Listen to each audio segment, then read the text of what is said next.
o Ryan, o Pablo Verrete, o Alex Teixeira, o Garret, o Lloyd Augusto e também o Jean Davi. Então não foram relacionados, repito, o Maurício Lemos e o Payet, esses ficam fora. Vasco joga amanhã, domingo, com o Palmeiras, 4 da tarde no Mané Garrincha. E com um detalhe, né? Por que o Vasco vai jogar no Mané Garrincha? Esse mando de campo foi vendido ainda na época da 777. Tem tempo. E o dinheiro, inclusive, já entrou na Vasco SAF. Lá de Brasília segue para a Venezuela, da Venezuela segue para Salvador. O time base, a tendência é que o Pedrinho venha, o Felipe, né? Felipe Maestro venha escalar quem? O Léo Jardim no gol, fica o Pumba na reserva, escala o Paulo Henrique. Os zagueiros que vão ser escalados aí é o João Vitor e Lucas Freitas, com Lucas Piton. No meio-campo, Hugo Moura. Aí uma dúvida, Jair ou Matheus Carvalho. Ele pode jogar com 2 volantes para proteger mais ali o setor defensivo, já que o Palmeiras é bastante agressivo. O Felipe Coutinho e o Nuno Moreira. Aí Adson ou até mesmo o Ryan, pode começar o Ryan, o Adson ainda está naquele processo, e mais o Pablo Verrete é o provável time do Vasco da Gama. Vamos trazer então o Pedrinho, que a delegação já estava no aeroporto quando o Pedrinho chegou e parou para conversar com o pessoal da imprensa. Ele falou com 2 canais, o BTB de Esportes, que cedeu para a gente, muito gentilmente, as imagens dessa entrevista. Vamos acompanhar. Eu tenho muito respeito por vocês, pela profissão de vocês, né? Eu sei que vocês ficam aqui, vocês vão ficar segurando aí, vocês vão... Quer que eu chegue mais para trás? Tá, vocês vão ficar cansados aí. Para mim já tá estabilizado. Tá bom. Eu tenho muito respeito pela profissão de vocês, então, assim, de levar a informação para o torcedor vascaíno. Então eu sempre faço questão de parar aqui, de falar, de bater um papo com vocês, para realmente esclarecer para o torcedor, tirar algumas dúvidas. Mas eu tenho percebido que todas as vezes que eu falo, o efeito não tem sido positivo para o que a gente quer para a reconstrução do Vasco. Algumas pessoas com diversos interesses, sejam eles pessoais, políticos, ou porque participaram da venda da 777, enfim, acabam distorcendo e tirando de contexto completamente as minhas falas. E eu posso dar alguns exemplos aqui. Por exemplo, quando eu vou falar da 777, obviamente jogam para debaixo do tapete como se tivesse sido um problema de 1915, e o problema é atual, e um dos grandes problemas até pela reestruturação que a gente tem que fazer. Quando eu falo da recuperação judicial, onde eu coloco os meus próprios bens, jogam para debaixo do tapete e tiram completamente o que é a intenção da recuperação judicial, que é parte da reestruturação do clube. Um exemplo recente agora, todas as vezes que acontece um episódio que eu tenho que demitir um treinador, eles pegam os vídeos que eu falo na televisão quando eu era comentarista, e eu já expliquei isso 1 milhão de vezes. Eu tive a humildade, tenho a humildade de falar que lá na cadeira de comentarista eu tinha uma visão, e como presidente tem diversos outros aspectos que me levam a tomar decisões diferentes da que eu imaginava como comentarista. E eu já reconheci isso 1 milhão de vezes. E todas as vezes que eu tenho que mandar um treinador embora, eles vão lá, pegam o vídeo, e tem uma conotação no vídeo como se eu fosse um mau caráter, um bandido, um marginal, porque eu falava uma coisa e como presidente eu tenho que agir de outra forma. Sendo que eu já falei, já desenhei, já expliquei, mas não adianta. Então o que adianta para mim nesse momento? Trabalhar, como eu sempre trabalho, muito para fazer a reestruturação do Vasco. Eu tenho muito respeito ao torcedor do Vasco, muito mais do que ele imagina, muito respeito pela instituição, muito mais do que eles imaginam, e muito responsável com todo o processo que tem que ser feito. Acredito muito nas pessoas que muitas vezes são desvalorizadas dentro do clube por esse processo de trabalho esportivo e administrativo que a gente está fazendo. Então, assim, o que eu posso falar para o torcedor é que, assim, vou me dedicar 1000%. Desde o primeiro dia que eu entrei foi assim. E hoje eu acho muito mais necessário eu continuar trabalhando muito mais do que falando, porque eu falando aqui, eu vou dar abertura para essas pessoas que querem o caos do Vasco interpretarem de forma diferente e levar um ambiente que eu não gostaria para São Januário. Que eu gosto de um ambiente em São Januário de harmonia entre torcedor, jogador, clube, que foi um dos critérios também para a minha entrada dentro do Vasco. E com relação ao treinador, assim que a gente fez o desligamento do Carille, a gente entrou em contato com o Diniz e com o staff do Diniz para que a gente pudesse começar a negociação. Então a gente está em processo de negociação com o Fernando Diniz. Se você perguntar quantos % para fechar ou para não fechar, não tem isso ainda, porque é recente, porque eu sempre respeito o treinador que está no cargo, para assim que sair a gente ir para uma outra direção.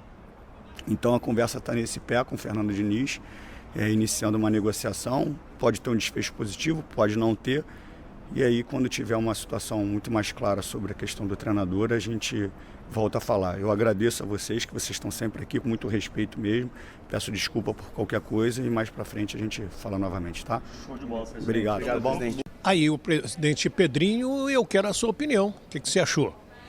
Você concorda com ele? É isso mesmo? Você acredita no trabalho dele?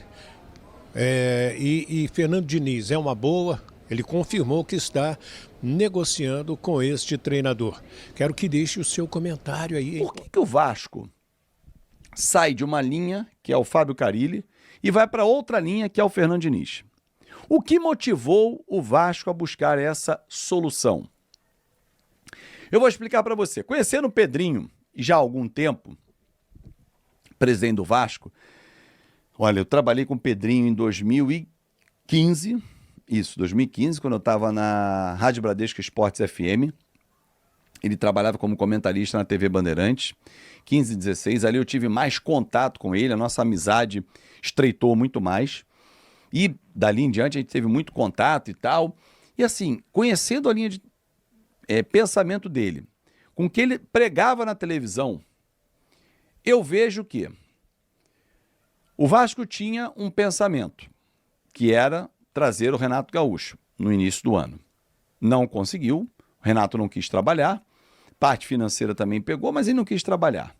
Aí o Vasco foi olhando o mercado, tentou o Pedro Caixinha, pensou até no Pesolano, mas o Pesolano não quis voltar ao Brasil e tal, e fechou com o Fábio Carille. Pô, mas desses todos a linha é diferente, ok. O que entendia o Vasco? Precisava de alguém com um perfil de bom de vestiário. Todos esses se encaixavam. Ajustasse a defesa. O Carille era o que mais se encaixava. Beleza, a coisa não aconteceu. Aí eu pergunto a você, torcedor, e aí trazendo o raciocínio que eu conheço, que o Pedrinho tem, pelo que vejo. Quando você aposta num perfil e ele não dá certo, você insiste no perfil ou faz a mudança do perfil? É só você trazer para a sua vida no dia a dia. Vou trazer aqui para mim. Se eu tenho esse microfone e ele não funciona bem, essa marca não entrega um bom volume, um bom timbre para você, eu não vou comprar um segundo dessa marca, eu vou para outra marca, que eu julgo ser melhor e que vai mudar o meu nível de som para você. O mesmo acontece no treinador. Não significa, saiu de um cara que é defensivo, está buscando um cara que é muito ofensivo. Não necessariamente a mudança de perfil ela é feita numa chave. Não. Ela é feita através de uma racionalidade.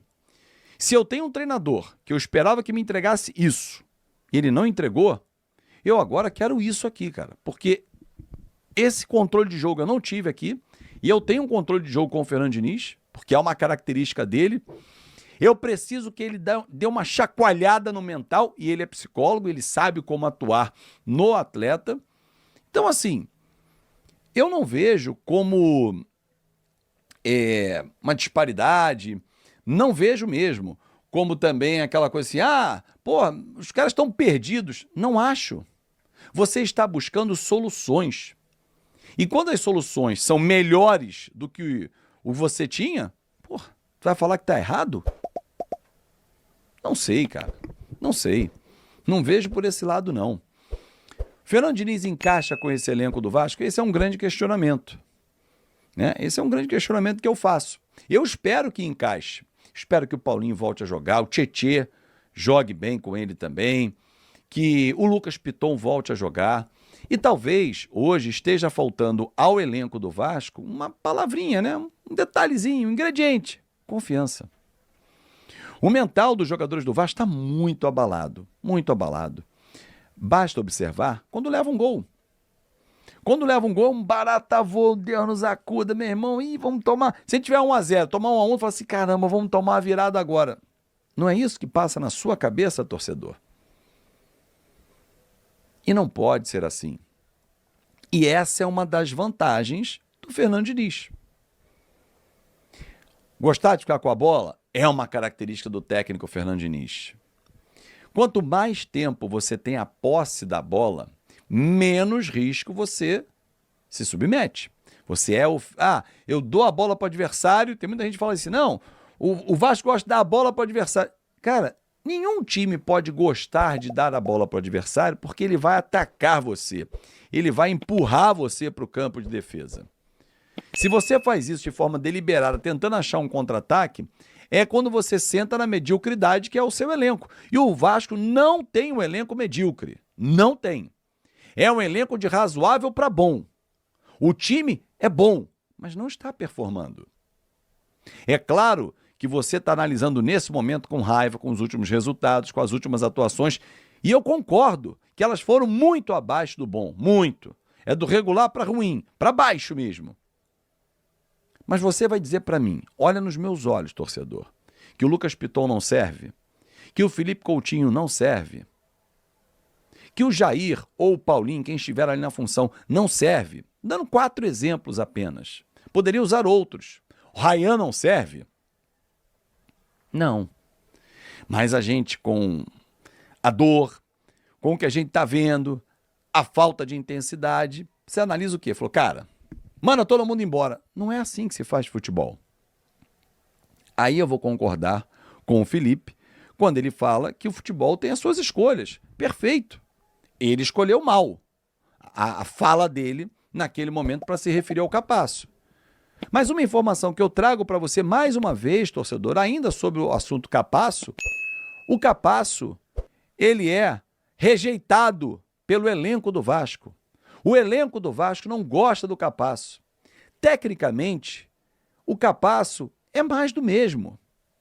Nós já temos jogadores mais do mesmo. Então tem que negociar o Capasso. O erro do Felipe, na minha avaliação, foi ter exposto, né, um problema interno para parte do grande público. Até para negociá-lo agora é mais difícil.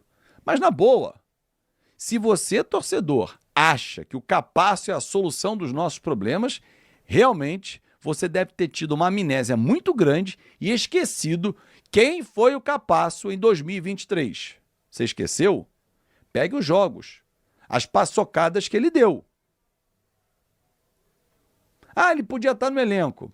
Podia, mas não está em forma, não está nem aí pro elenco. Quando o time empata ou perde, ele é o primeiro a ir para a rede social botar uma fotinho, e sempre foto antiga. Por que não bota foto nova? Tira a camisa, Capasso, eu desafio você.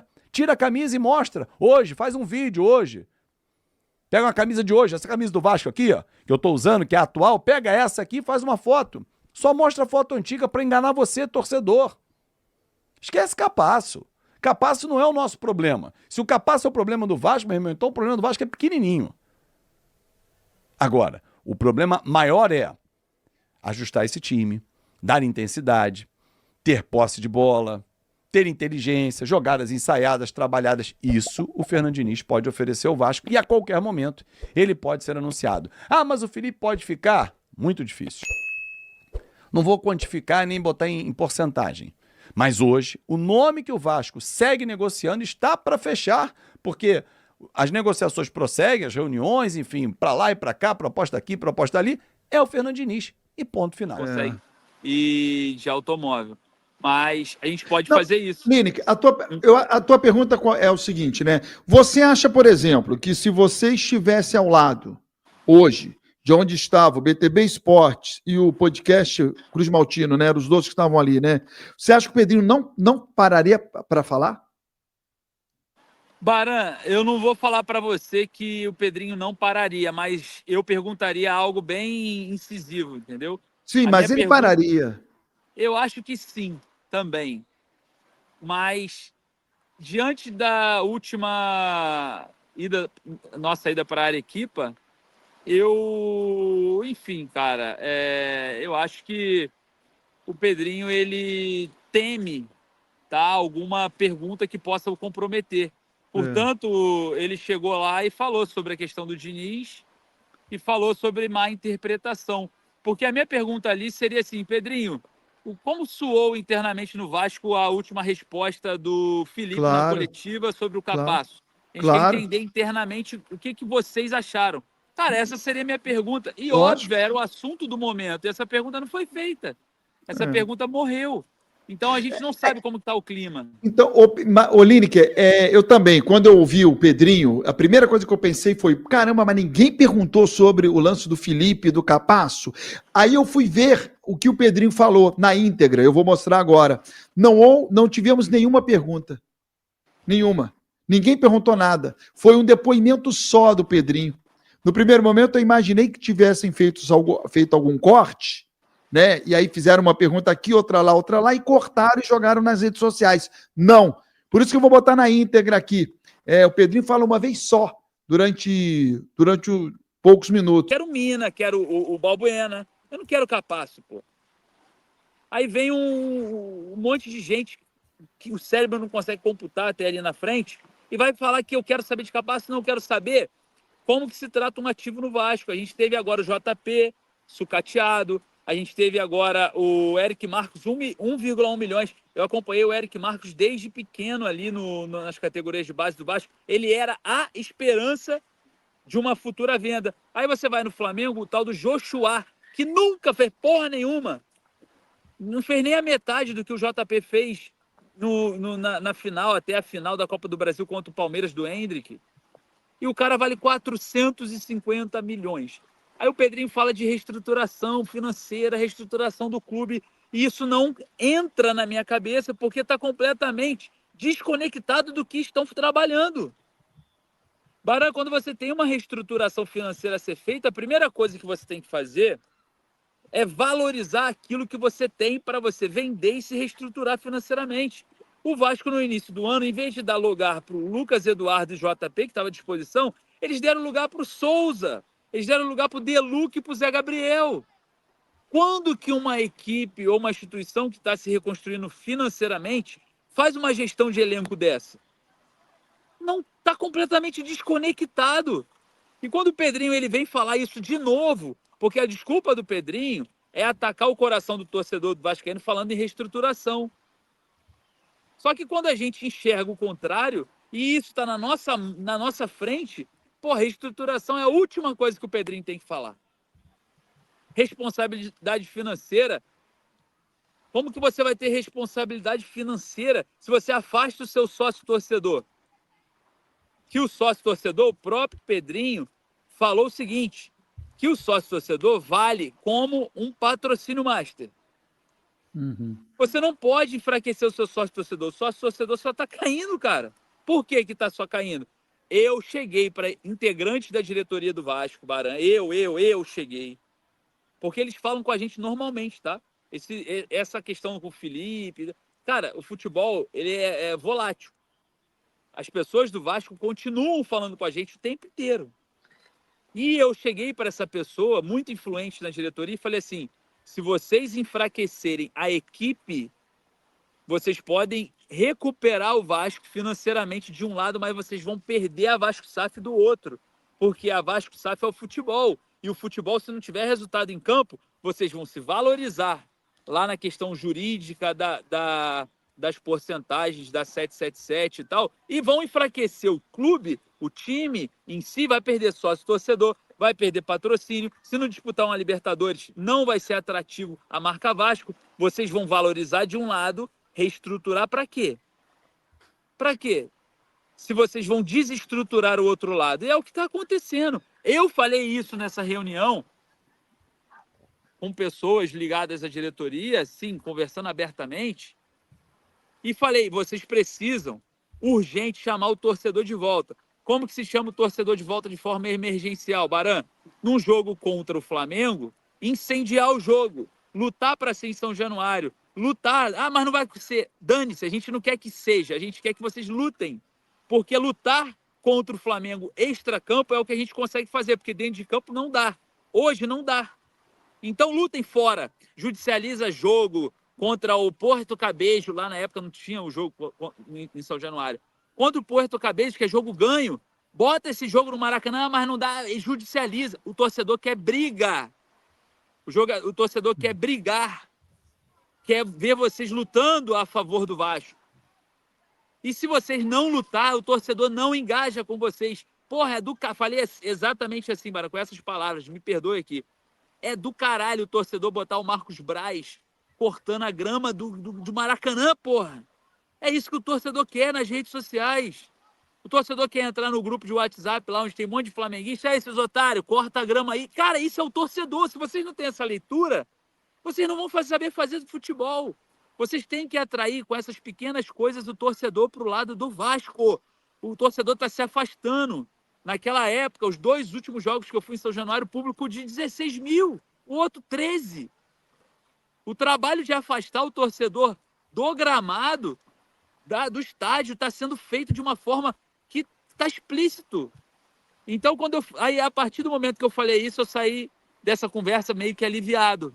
Falei, pô, a gente vai agora brigar, meu irmão. Contra o governo, contra o Flamengo, contra a mídia, contra a porra toda, agora é o Vasco.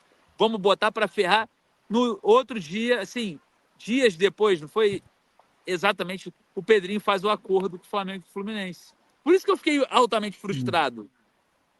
Eu fiquei altamente frustrado porque eu tive essa conversa com pessoas ligadas à diretoria sobre esse fator que o torcedor vascaíno precisa se alimentar. Eu sou torcedor, cara. Quando o Vasco, a 777, judicializava o caso e jogava no Maracanã, eu bombardeava os grupos de WhatsApp, eu mandava mensagem para todos os flamenguistas, corta a grama, seu otário, blá, blá.